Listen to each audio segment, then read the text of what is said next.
네, 안녕하십니까. 김 선생의 서울 이야기를 진행하는 강사 김효입니다. 이번 시간에는 한양의 길목 용산이라는 제목으로 말씀드려 보도록 하겠습니다. 지금 바탕의 지도의 경우는 북쪽에서 남쪽을 바라보는 모습이 되겠습니다. 이쪽이 남쪽에 해당이 되겠는데요. 그러다 보니까 이 목멱산인 남산과 뒤에는 관악산이 위에 이렇게 그려져 있는 걸 볼 수가 있겠고요. 자, 이 가운데 빨간 선이 종로가 되겠고요. 결국 이 종로로 진입해 들어오는 바로 이 길이 바로 용산으로부터 진입해 들어왔다라는 점에서 용산은 한양의 길목으로서 도심으로 들어가는 중요한 그런 길목의 역할을 했었다라는 것을 이 지도에서 확인해 볼 수가 있겠습니다. 자, 용산이라는 명칭이 붙여지게 된 것은 전체적인 형상이 용을 연상시켰다라고 해서 마치 이 인왕산 모악산에서부터 안산에서부터 굽이쳐 내려오는 산줄기가 한강으로 빠져들기 전의 모습이 마치 용의 형상으로 되고 있었다는 것이죠. 특히 이곳 자체가 한양의 교통과 물류의 길목이 해당되면서 이 용산이라고 하는 것 자체가 대단히 경제적으로도 중요한 요지에 해당됐다고 볼 수가 있겠습니다. 지금 빨간색 부분이 용산이 되겠고요.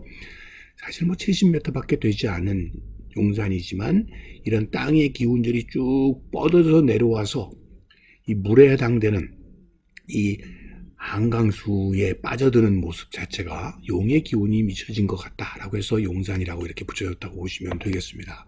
자, 그래서 붙여진 이름이 용산이 되겠는데요. 해발보다 70m밖에 되지 않는 이 산 자락이 이렇게 쭉 내려와서 한강으로 흘러내리고 있는 곳에 일찍이 군자가민이 별곤이 만리창인이 하는 국가에서 운영하던 이런 창고들이 있었던 것은 바로 이곳이 중요한 포구였었기 때문에 세공 물자들이 이 용산 나루를 통해서 도심으로 이렇게 운반되는 중간 단계의 저장 창고가 있었기 때문이라고 보시면 되겠고요. 그 맞은편 쪽에 있는 것이 마포였었다라고 보시면 되겠습니다. 그래서 이 용산강이라고 해서 이 마포 나루와 용산 나루를 중심으로 하는 곳에 중심으로 해서 세곡과 물자가 모이는 중요한 나루의 기능을 한 곳이었고요. 바로 이 물줄기가 만초천이 되겠습니다. 그래서 만초 쪽 서쪽 지역에 용산 나루가 위치했었다라고 보시면 되겠는데요. 현재 용산 위에는 용산 성당이 이렇게 자리를 잡고 있습니다. 이곳에서 내려다보는 한강의 모습을 보게 되면 한강 철교가 있고 이곳에 관악산이 이렇게 흐르고 있습니다.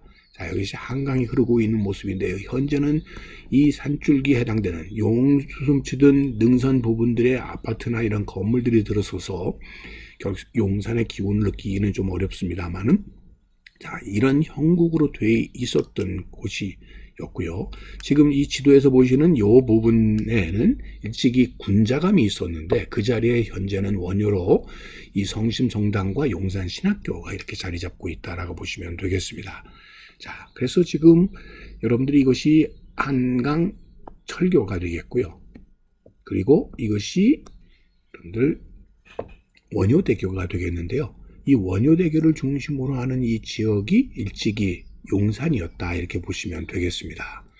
특히 이 용산을 중심으로 하는 곳에 이 경강 지역에는 수도 한양과 지방의 백기를 잇는 그런 기능을 했던 삼강이 있었는데요. 서강이 바로 양화 마포가 되겠고요. 용산강이 마포에서 노량까지가, 한강이 노량에서부터 한강진까지가 결국 중요한 이 백길의 중심을 이루었다라고 보시면 되겠고요. 그런 의미에서 용산이라고 하는 것은 서강, 마포와 더불어 경강 상업의 중심지였었다라고 보시면 되겠습니다. 특별히 이 지역에는 미국, 어염, 목재와 같은 것들이 주로 거래가 되게 되었고, 그러다 보니까 삼남 지방에서 들어오는 이 세곡 조운선의 종착점의 역할을 해서 일찍부터 창고가 많았고 하역 운송업이 발달할 수 있었다라고 보시면 되겠습니다. 그래서 이 마포 용산을 중심으로 해서 도심 속으로 이어지는 중요한 이러한 물류 유통의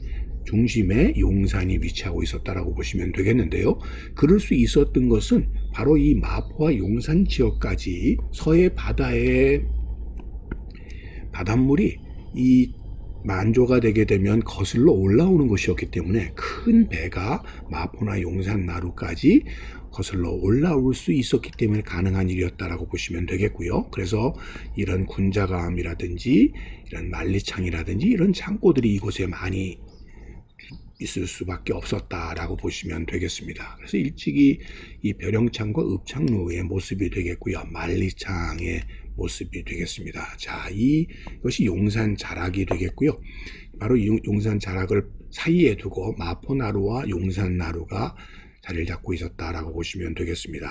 자, 지금 사진에 보이고 있는 나루는 용산나루가 되겠고요. 그래서 용산 지역의 선박이 드러나드는 곳을 사진 찍은 모습에 되겠습니다. 그래서 옛 그림 속에서도 이 당시의 한강, 마포와 용산강 지역의 지형과 더불어 이렇게 물류의 거점이었다는 것을 엿볼 수 있게 됐다, 이렇게 보시면 되겠습니다. 자, 그래서 항공 사진을 통해서 다시 한번 확인을 해보면 한강대교가 되겠고요. 이것이 한강철교가 되는데요. 바로 이 한강철교 쪽으로 서쪽으로 흘러내리는 것이 바로 만초천을 중심으로 하는 이 산 자락을 끼고 바로 이 지역이 용산 나루가 있었다라고 보시면 되겠습니다. 자, 이 사진에서 다시 보게 되면 바로 이것이 한강철교가 되겠고요. 지금 원효대교가 만들어지기 전인 1945년의 사진으로 추정이 되는데요. 바로 이 시기에 지금 밑에 이 부분이 용산 나루에 해당이 되고요. 여기에 만초천이 이렇게 한강으로 유입이 되고 있고, 또 한편으로 이것이 마포나루에 해당이 된다라고 보시면 되겠고, 마주보고 있는 것이 여의도가 되겠고, 여기에 밤섬이라고 보시면 되겠습니다. 그래서 조선시대의 용산, 우리가 지금 알고 있는 용산과는 다르게 조선시대의 용산이라고 하는 것은 지금의 원효대교를 중심으로 해서 여의도를 마주보고 있는 지역이 용산이었다라고 보시면 되겠습니다. 그래서 조선 물류는 다 용산으로 통했다. 그래서 이 조선 성시도라고 하는 지도를 통해서도 이를 확인해 볼 수가 있던 것이고요. 그러다 보니까 서울 이 한양 도성부의 성저 심리 지역에서도 용산방 지역에 그만큼 많은 사람들이 거주할 수 있었던 것 또한 지금 보게 되면 이 용산방 지역이 굉장히 큰 규모를 차지하고 있었던 것만 보더라도 이것이 얼마나 상거래가 유통했는가, 중심이었는가를 알 수가 있겠고요.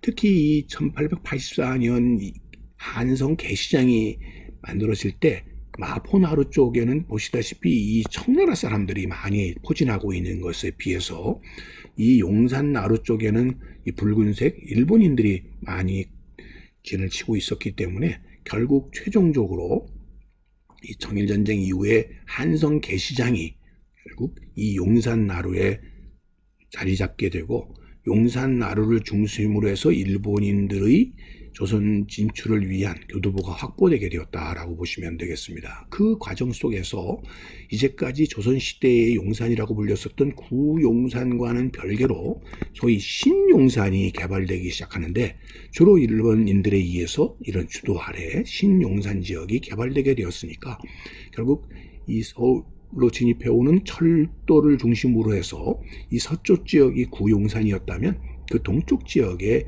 신용산이 자리 잡게 되어서 특히 철도와 관련되는 이런 공장들을 뿐만 아니라 일본군이 주둔하게 되는 일본군 주둔지 등이 이 신용산 쪽에 자리 잡게 되었고, 이곳이 번화가로 발전하게 되면서 오늘날에는 용산하게 되면 결국 이 신용산 지역을 가리치게 되었다라고 보시면 되겠습니다.